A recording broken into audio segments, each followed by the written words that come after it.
Stop. My daughter's small voice cracked the silence, and in that moment the world narrowed to the sharp red sting on my cheek. A dozen poised faces froze in place, their forks suspended over plates, eyes jumping between us in confusion and dread. I stared at the imprint of his hand on my skin, the heat of shame and fear coiling in my chest. My husband's carefully crafted facade of respectability lay in pieces on the polished tablecloth, as fragile as the relationships he once commanded with ease. No one could have anticipated what our little girl would say next, words that would shatter the illusions of civility, rip open a hidden truth, and reveal secrets that had been buried for far too long. Everything he had built, every polite smile and whispered compliment, hung in the balance. Before we dive deeper, let us know in the comments where you're watching from. We'd love to hear from you.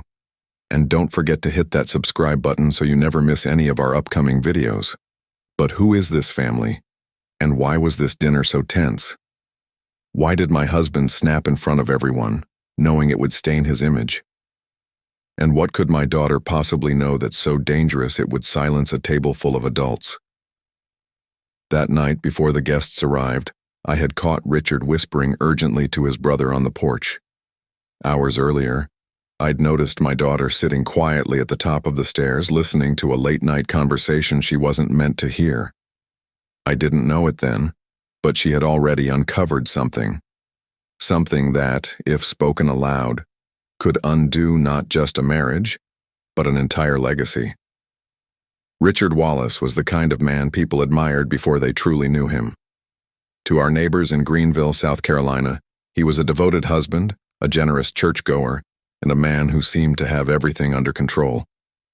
We had been married for 17 years, raising our daughter, Emily, in a home where appearances were everything. I once believed in that image too. The weekend barbecues, the matching Christmas sweaters, the way people smiled when they saw us together at the town parade. Our colonial home on Magnolia Street was the envy of the neighborhood. Richard had chosen it specifically for its curb appeal. White columns, wraparound porch, perfectly manicured lawn that he insisted be edged to precision every Saturday morning. Image is everything, Sarah, he'd remind me whenever I suggested we didn't need to spend so much on landscaping. People judge you by what they see first? The inside was just as carefully curated. Antique furniture inherited from his grandmother, crystal stemware displayed in locked cabinets, family portraits arranged in perfect symmetry along the hallway. Every room told the story he wanted the world to see. Success, tradition, respectability. Even Emily's bedroom had to pass his inspection. Toys organized in labeled bins, artwork displayed in matching frames, nothing out of place. But there were cracks in the portrait, cracks I tried to ignore. In private, Richard could be cold, dismissive, sometimes cruel when he thought no one was watching. He managed our finances, our social calendar, even my friendships with a quiet authority that rarely tolerated disagreement. When I wanted to join a book club with women from church, he questioned whether I really had time for frivolous activities. When my sister invited us for Thanksgiving, he'd find reasons why we couldn't attend. Too much work. Emily needs routine. Your family is too chaotic for a proper holiday. I told myself it was his way of protecting us, of keeping our lives orderly. But in truth, it was control. And control, I would come to learn, can shatter faster than glass when challenged in public. The warning signs had been there for months before that fateful dinner. Phone calls that ended abruptly when I entered the room. Weekend trips to the office that lasted longer than they should. Bills arriving at his workplace instead of our home.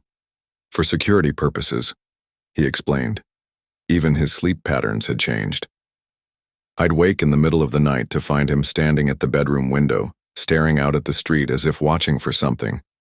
When I asked about his restlessness, he'd dismiss my concerns with practiced ease. Just thinking about a big project at work, or making sure the house is secure.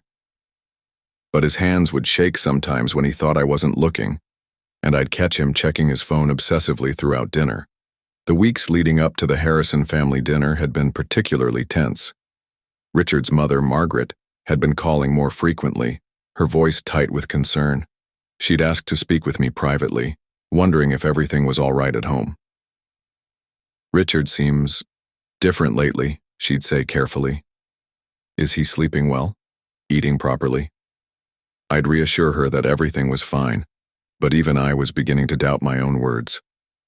Emily had grown quieter too, spending more time in her room, watching us with those large, knowing eyes that seemed to see everything. Children are like sponges, absorbing tensions they can't yet understand. She'd started having nightmares, nothing specific, just restless sleep and occasional cries that would wake me in the middle of the night. When I'd go to comfort her, she'd ask strange questions. "Mom, why does Daddy get so angry when the phone rings?" Or, "Why does he count money in the garage?" I should have paid more attention to those questions. I should have realized that children see more than we think they do. The day of the dinner, Richard had been particularly agitated. He'd changed clothes 3 times, settling on a navy blazer that made him look presidential, exactly the image he wanted to project. He'd rehearsed conversations in the mirror, practicing responses to questions his family might ask. I watched him transform from the anxious man who'd been pacing our kitchen into the confident patriarch he played in public. "Remember," he'd told me as we drove to his parents' house, "tonight is important. My father's retirement celebration, the whole family together. I need you to be supportive." The way he said supportive carried weight, an unspoken threat wrapped in matrimonial expectation. Emily had been unusually quiet in the back seat, dressed in her best floral dress, white tights, and patent leather shoes. She clutched a small stuffed rabbit, her security blanket that she rarely brought to family gatherings anymore. When I asked if she was excited to see her cousins, she'd simply nodded, but her eyes remained distant, troubled. That night, before the guests arrived, I had caught Richard whispering urgently to his brother Thomas on the porch. Their voices were low, but their body language spoke volumes. Hunched shoulders, quick glances toward the house, hands gesturing in sharp, worried movements. When they noticed me watching through the window, they separated quickly, Richard forcing a smile as he came back inside. "Everything all right?" I'd asked. "Just talking business with Tommy," he'd replied, but his jaw was tight, his eyes avoiding mine. Hours earlier, I'd noticed Emily sitting quietly at the top of the stairs, listening to a late-night conversation she wasn't meant to hear. I'd found her there around midnight, 3 nights before the dinner, curled up on the top step in her pajamas. When I asked what she was doing, she'd whispered, "Daddy's talking to someone about numbers." Big numbers. I'd carried her back to bed, thinking nothing more of it. I didn't know it then, but she had already uncovered something. Something that, if spoken aloud, could undo not just a marriage, but an entire legacy. Dinner at the Harrisons' home had always been a formal affair, the kind where the silverware gleamed under chandelier light, and conversations were measured and polite. Margaret Harrison ruled her dining room like a conductor leading an orchestra, every place setting perfect, every course timed to precision, every guest expected to perform their role in the family symphony. That night, however, the air was different. Charged, as though every person at the table knew something they weren't willing to say. The extended family had gathered. Richard's parents, his brother Thomas and sister-in-law Jennifer, his sister Catherine with her teenage sons, his youngest brother Mark, who'd flown in from Atlanta, and us. 12 people around the mahogany table, but the conversation felt forced, artificial. My husband, Richard, sat at the head of the table, a glass of wine poised in his hand. He smiled, but it was the kind of smile that didn't touch his eyes. His mother kept glancing between us, her fingers tapping lightly against her fork. Even his father, usually the jovial center of attention, seemed subdued, focusing intently on carving the roast beef as if it required his complete concentration. The meal began normally enough. Margaret had outdone herself. Herb-crusted lamb, roasted vegetables, homemade bread that filled the room with its warm, yeasty aroma. The children, Emily and her 2 teenage cousins, sat at one end, picking at their food while the adults made small talk about weather, local politics, and church activities. But underneath the pleasant veneer, currents of tension ran like underground rivers. Thomas kept checking his phone, claiming it was work emergencies, but glancing nervously at Richard each time. Catherine's attempts at conversation felt stilted, as if she was working from a script. Even the children sensed something was wrong. They were too quiet, too well-behaved for a typical family gathering. I tried to contribute to the conversation, sharing news about Emily's upcoming school recital, my volunteer work at the community center, a book I'd been reading. But every topic seemed to hit an invisible wall, conversations dying abruptly before anyone could dig too deep. It was as if everyone was afraid to say too much, afraid to reveal what they really knew or suspected. Richard dominated what conversation there was, steering discussions toward safe topics, his father's golf game, memories of family vacations, plans for Margaret's upcoming birthday. But even his stories felt rehearsed, performed rather than shared. He was working too hard to appear normal, and the effort was showing. The wine flowed more freely than usual. Richard was on his third glass before the main course was served, and I noticed Thomas matching him pour for pour. Even Catherine, who rarely drank, was sipping her wine faster than usual. Only Emily seemed immune to the evening's strange energy, quietly eating her vegetables and occasionally whispering to her stuffed rabbit. It started small, a harmless remark from me about our daughter's upcoming school recital. "Emily's been practicing her piano piece every day," I said, hoping to inject some genuine joy into the stilted conversation. "She's so excited to perform for everyone." But Richard's jaw tightened. "She needs to focus on more important things than music," he said dismissively. "Like her grades in mathematics. That's what will actually matter in her future." Emily looked down at her plate, her small fingers gripping her fork a little tighter. I felt the familiar surge of protective anger that rose whenever Richard criticized our daughter in public, but I tried to keep my tone even. "Music is important too," I said gently. "It teaches discipline and creativity." "It teaches her to waste time on impractical dreams," Richard interrupted, his voice carrying just enough edge to make the others at the table shift uncomfortably. He made a dismissive comment under his breath, something about foolish priorities, but loud enough that his siblings pretended not to hear. I tried to keep my tone even, to steer the conversation back to safer ground.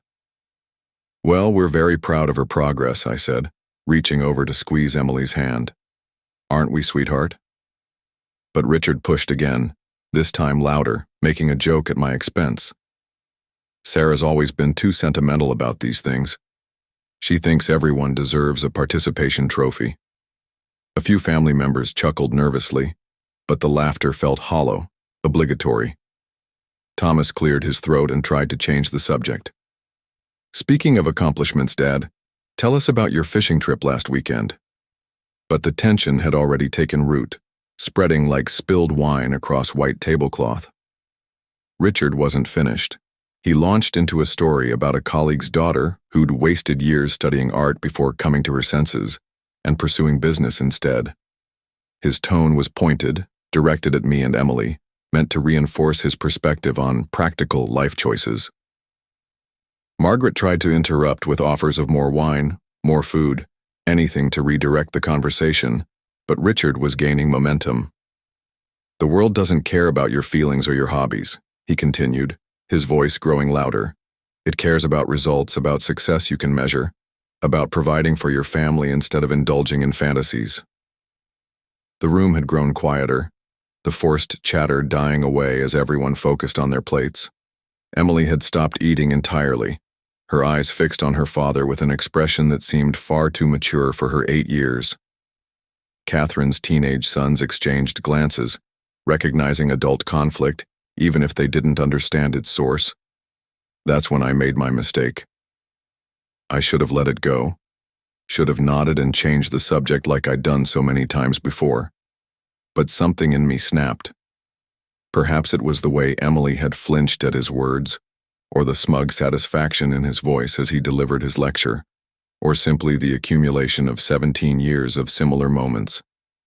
"You're right," I said, my voice steady but carrying an undercurrent that made everyone look up. Providing for family is important. Speaking of which, I've been wondering about something.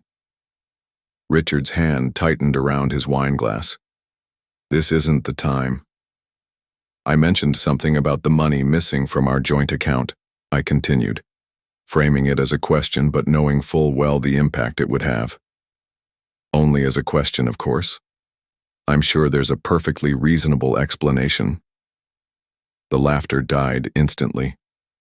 The room went so quiet you could hear the grandfather clock ticking in the hallway. His face changed, color draining from his cheeks as his posture stiffened. Thomas set down his fork with a soft clink that sounded like thunder in the silence. Margaret's hand flew to her throat, fingering the pearl necklace she always wore to formal dinners. "Sarah," Richard said, his voice dangerously quiet. "We don't discuss private matters at family dinner." But the words were already out there, hanging in the air like smoke. Everyone at the table had heard them, and everyone understood their implication. Money missing, joint account, questions that apparently weren't welcome. And before I could register the movement, before anyone could intervene or redirect, his hand came down across my face. The sound echoed off the walls, sharper than the clinking of silverware, more final than any words he could have spoken. My cheek burned, my ears rang, and for a heartbeat, the entire table froze. The physical pain was sharp but brief. The emotional impact reverberated through the room like a struck bell. I could feel every gaze on me, his brother's shock, his mother's horror, my daughter's trembling hands. Margaret dropped her fork, the metallic clatter breaking the spell of silence. Time seemed to stretch and compress simultaneously. I was aware of every detail. The way the chandelier light caught the wine glasses, casting small rainbows on the white tablecloth. The smell of lamb and rosemary that now seemed overwhelming. The sound of someone's sharp intake of breath, I couldn't tell whose. Richard's hand hung in the air for a moment as if he himself couldn't believe what he'd done, before slowly returning to rest on the table. Thomas half rose from his seat, his face flushed with anger and embarrassment. "Richard, what the hell?" But Margaret's sharp look silenced him. Catherine's teenage son stared with wide eyes, having never witnessed adult violence up close. Mark, the youngest brother, pushed back from the table slightly, putting physical distance between himself and the scene. The silence stretched on, thick and suffocating. I touched my cheek, feeling the heat radiating from my skin, knowing there would be a Mark tomorrow. My eyes filled with tears, not just from pain, but from humiliation, from the shattering of illusions I'd maintained for so long. This was who Richard really was, stripped of his careful facade. And then, her voice. "Stop," Emily said, barely above a whisper at first, but strong enough to break the spell of silence that had fallen over the dining room. Her small voice carried a weight that seemed impossible for her age. Every head turned toward her. She stood beside her chair, one hand still gripping her stuffed rabbit, the other clenched into a tiny fist. Her eyes were locked on her father with an intensity that made the adults shift uncomfortably. "I know what you did, Dad." The words came out clear and steady, despite her young age. Each syllable landed like a stone thrown into still water, creating ripples of shock that spread across the table. The color drained from Richard's face. His wine glass wobbled in his suddenly unsteady hand, the red liquid inside catching the light as if to mark the stain his actions had already left on the evening. No one moved, no one spoke. The only sound was the quiet hum of the chandelier above us, and the distant ticking of the grandfather clock. Margaret's hand flew to her mouth. "Emily, sweetheart, what do you mean?" But Emily didn't break her gaze from her father. "You know exactly what I mean," she said, her tone carrying a certainty that silenced any protest he might have made. Whatever she meant, it was enough to make the room feel smaller, tighter. Enough to make even his closest allies lean back in their chairs, as if putting space between themselves and whatever was about to come next. Thomas's face had gone pale, and he was looking between his brother and his niece with growing alarm. Catherine clutched her wine glass so tightly her knuckles had turned white. The silence after my daughter spoke felt heavier than the slap itself. Richard's hand, still resting on the table, trembled almost imperceptibly. His wine glass wobbled, the red liquid inside catching the light, as if to mark the stain his actions had already left on the evening. No one reached for their food again. Even the clinking of cutlery from the kitchen had stopped, as if the entire house understood something irreversible had just happened. "What do you mean?" his mother asked again, her voice thin and wavering. She looked between Emily and me, her eyes searching for answers. But I said nothing. I was as stunned as everyone else by my daughter's words and the quiet confidence with which she'd delivered them. Emily didn't flinch. She didn't break her gaze. "You know exactly what I mean," she repeated to her father, her tone steady despite her young age. "I heard you talking to Uncle Tommy about the accounts, about the money you moved where nobody could find it." The temperature in the room seemed to drop 10 degrees. Thomas's face went ashen, and he began shaking his head slowly, as if trying to distance himself from whatever Emily had overheard. Richard's mouth opened and closed like a fish out of water, no sound emerging. "Emily," I started, not knowing how to finish, not understanding the full implications of what she was saying. "He told Uncle Tommy that if anyone found out, he could make it look like it was for business," Emily continued, her child's voice delivering adult secrets with devastating precision. "He said the papers he signed would protect him, and that nobody would think to look at family accounts." The rest of the evening unfolded like a slow-motion disaster. Richard stood abruptly, his chair scraping against the hardwood floor with a harsh screech that made everyone flinch. He muttered something about people overstepping their boundaries, about children not understanding grown-up conversations, but his words sounded weak, desperate, even to him. His carefully constructed authority was crumbling in real time, and everyone could see it. "She's a child," he said, his voice rising slightly. "She doesn't understand what she thinks she heard. Kids make up stories, they misinterpret." "Do they?" Thomas's voice was quiet but sharp as a blade. He was staring at his brother with an expression I'd never seen before, disappointment mixed with dawning understanding. "Because what she just described sounds very specific, Richard. Very detailed for a child's imagination." Margaret had gone pale, her hand pressed to her throat where her pulse was visibly racing. "Richard, please, just explain what Emily means. Clear this up so we can—" "There's nothing to clear up." Richard's voice cracked slightly. "My daughter overheard part of a business conversation and filled in the blanks with childish fantasies. That's all." But his older brother shifted uncomfortably in his seat, avoiding eye contact. His sister Catherine kept glancing at me as though she wanted to say something but couldn't find the words. The teenage boys had gone completely silent, sensing adult secrets that they weren't supposed to witness. Emily, meanwhile, hadn't moved from her position.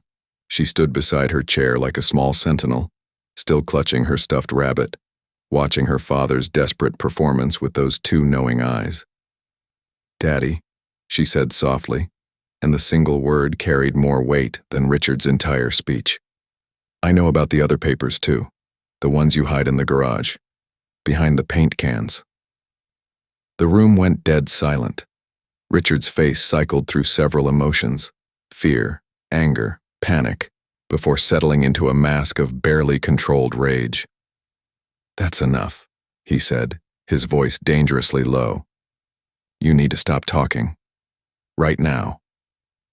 But the damage was done. The carefully maintained facade of the perfect family, the respectable businessman, the devoted husband and father. It was all cracking apart like ice in spring, and everyone at that table could hear the fractures spreading. Margaret stood on shaking legs. I think we should adjourn to the living room. Let the children play while the adults talk." Her voice carried the authority of a matriarch trying to maintain order, but even she seemed shaken by what she'd witnessed. Thomas was studying his brother with a new intensity. "Richard, I think we need to have a private conversation. Tonight." I'm not having any conversations based on a child's imagination, Richard replied, but his hands were shaking now, and his voice had lost its commanding tone. Catherine finally spoke up. What if it's not imagination? What if Emily really did overhear something important? Shouldn't we at least— No, Richard cut her off. We shouldn't encourage this attention-seeking behavior. Children need boundaries, need to understand that there are consequences for making up stories about their parents. The threat was subtle, but clear. Emily seemed to understand it too, because she finally looked down, some of her confidence wavering. But the secrets were already out, floating in the air like smoke that couldn't be contained. I stood as well, my legs unsteady. The handprint on my cheek was throbbing now, a physical reminder of how quickly our family's carefully maintained surface had been shattered. I think Emily and I should go home, I said quietly. Yes, Richard said quickly. Too quickly. That's a good idea. Emily's tired, she's confused. She needs her rest. But as we gathered our coats, I caught Thomas pulling his brother aside, their voices low and urgent. Margaret was wringing her hands, looking between her sons with growing concern. Catherine kept glancing at me with something that looked like sympathy mixed with fear. The drive home was silent except for Emily's occasional sniffles. I kept glancing at her in the rearview mirror, trying to understand how my 8-year-old daughter had come to know such adult secrets, and what it meant for our family that she'd spoken them aloud. It didn't take long before whispers began to circulate outside the walls of that dining room. The next day, a close friend called me, asking if I was okay. Someone in the family had already shared their version of events, but theirs omitted the slap, the tension, the look in Richard's eyes when our daughter spoke. Instead, they painted a picture of a difficult evening where emotions ran high and misunderstandings occurred. The sanitized version was already spreading through Richard's network of friends and colleagues. But the truth has a way of leaking out, like water finding cracks in a foundation. By the end of the week, I received a phone call from an old neighbor who had once worked in the same firm as Richard. She hesitated before telling me that rumors about financial misconduct had been circulating there for months. My daughter's words weren't just about a heated dinner argument. They were a thread, pulling at something much larger. Something that had been hidden in plain sight. I probably shouldn't be telling you this, Janet said, her voice careful and quiet. But there have been questions. Auditors asking about certain accounts, transactions that don't quite add up. Richard's name has come up in some discussions. My hands trembled as I held the phone. What kind of discussions? The kind that end with federal investigators getting involved. Soon, questions began to replace the usual polite greetings at school pickups and grocery store visits. People wanted to know why Richard was avoiding public events, why he was seen arguing with a man outside his office late at night, why our daughter had gone so quiet. The perfect facade he'd worked so hard to maintain was developing visible cracks. One evening, a plain white envelope appeared under our front door. No name, no return address, just a stack of printed emails. Some were between Richard and a business partner named Marcus Chen. Others hinted at transfers, offshore accounts, and payments that didn't match his declared income. My hands shook as I read through them. For years I had suspected things, but suspicion was different from seeing the words in black and white. The emails painted a picture of systematic fraud spanning several years. Client funds diverted to personal accounts. False documentation to cover missing money. Communications about cleaning up the paperwork, and making sure nothing can be traced back. Richard's name was on every document, his digital signature on transfers that moved hundreds of thousands of dollars. And through it all, my daughter watched me silently, waiting for me to decide what to do next. 3 days after the envelope arrived, I decided I couldn't carry the weight alone any longer. I called Richard's mother, asking her to come over. She arrived without hesitation, though I could see the uncertainty in her eyes as she stepped into the house. Emily sat at the kitchen table, coloring quietly, her presence a silent reminder of the night that had started all of this. I laid the stack of printed emails in front of Margaret. "You should read them," I said simply. Her hands trembled as she flipped through the pages, scanning each line with growing disbelief. By the time she reached the last sheet, she looked at me, her lips parting as if to speak, but no words came. That night, the truth came into focus. The slap at the dinner table had not been about disrespect or embarrassment. It had been a reaction born of panic. My daughter's words had hinted at something she wasn't supposed to know. A conversation she had overheard weeks earlier, one in which Richard admitted to his brother that he had moved money into accounts no one could trace. The next morning, Richard didn't go to work. Instead, 2 unmarked cars pulled up outside, and 3 men in dark suits stepped out. They knocked once firmly. My heart pounded as I opened the door. They identified themselves as federal investigators asking if Richard was home. He appeared at the top of the stairs, his shirt wrinkled, his face pale. Without a word, they escorted him outside, the neighborhood watching from behind curtains and half-closed blinds. It turned out the financial misconduct had been under investigation for months. The dinner that night had coincided with a key moment in the case, a transaction flagged just hours before. My daughter's courage to speak had shaken Richard more than the investigators could have in that moment. And now, the man who once controlled every conversation was silent, his empire crumbling around him.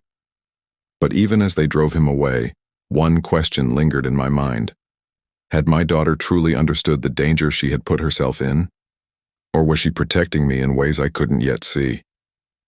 Weeks passed, and the house felt different without Richard's presence. The once carefully maintained front lawn began to grow wild, and the polished mahogany table, where our lives had cracked apart, sat unused.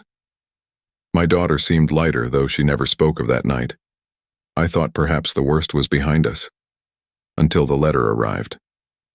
It was addressed to me in Richard's handwriting, sent from the county jail. Inside, just a single sheet of lined paper. His words were short, but they carried a weight that made my hands shake.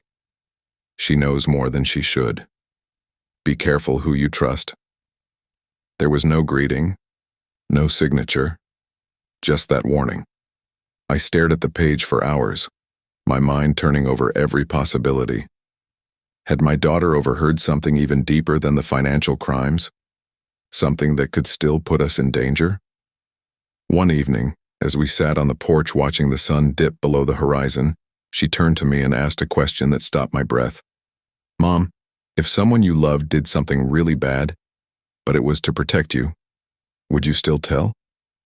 I couldn't answer. The truth was tangled, messy, and maybe it wasn't just Richard who had secrets worth keeping. And so I'm left to wonder, was that night at the dinner table the moment my marriage ended? Or the moment my daughter began carrying a burden far too heavy for her young shoulders? What do you think? Was she protecting me? Or was she warning me about something I still don't understand? Tell me in the comments.